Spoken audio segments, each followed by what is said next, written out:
আমার বাপের যা পাওয়া গেছে হুম। এটাই তো সৌভাগ্য। ঠিক আছে, চ্যাংরা যখন কয় আলহামদুলিল্লাহ কবুল কও, হুম। আমার এভাবে তো ফিঙ্গার আটকে গেছিল। এই ইয়া। আলহামদুলিল্লাহ কবুল আর বাড়াচ্ছে না দেখি, কে? মা করছে আরেকবার কও আরেকবার কও। আমি কি এক বিপদ আছে ভাই, ওই একটা জায়গা কবুল বলার একটা জায়গা, হুম। অন্যরকম জায়গা। জীবনে প্রথম যখন স্টেজে উঠছিলা, আচ্ছা। গান গাইছিলা, কেমন হাত পা হিটু কাঁপছিল? এটা স্বাভাবিক। স্বাভাবিক, হ্যাঁ কাঁপে কিন্তু। তা যাই হোক, দুই একবার যাওয়ার পর কিন্তু আস্তে আস্তে ঠিক হয়ে যায়, তারপরেও স্টেজে উঠলে কাঁপা কাঁপা হয়। আচ্ছা। আর কথা হচ্ছে যে এটা এমন একটা জায়গা, আলহামদুলিল্লাহ কবুল বা বিয়ে করতেছি, স্বাক্ষর দিচ্ছি, হুম।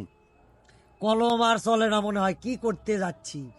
আর আলহামদুলিল্লাহ কবুল বলার আগে আবার দুনিয়াদারি পৃথিবী জন্মর আগ জন্ম থেকে জন্ম হয়েছি, তারপরে কোথায় থেকে পড়াশোনা, কোথায় কি করছি, কোন দিক দিয়ে ঘুরছি, এগুলো সব 30 সেকেন্ডের মধ্যে ঘুরে যাচ্ছি, ঘুরে এসে গে তে আলহামদুলিল্লাহ ইয়া কবুল। তোমার বলে একটা বন্ধু কথা এলে কাপড় চোপড় ভালোই আছে, তুমি বলে কথা বন্ধু এলে কাপড় লড়লে টেকা, এটা আবার কেন কথা? এলে তো টাকায়, এলে কি মাগনায় দিছে নাকি? তো এত তুমি কি হিসাব আমাকে করলে হবে? মোহাম্মদ সুপার স্টার ওর থেকে কি ভাড়া করলে এসে গেছিলে নাকি?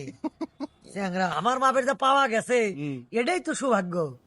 ঠিক আছে, আমার বাপের যা পাওয়া গেছে। তো চলো চলো চলো, ওটি সঙ্গে দাঁড়িয়ে হাজার বিদায় আদাইলাম।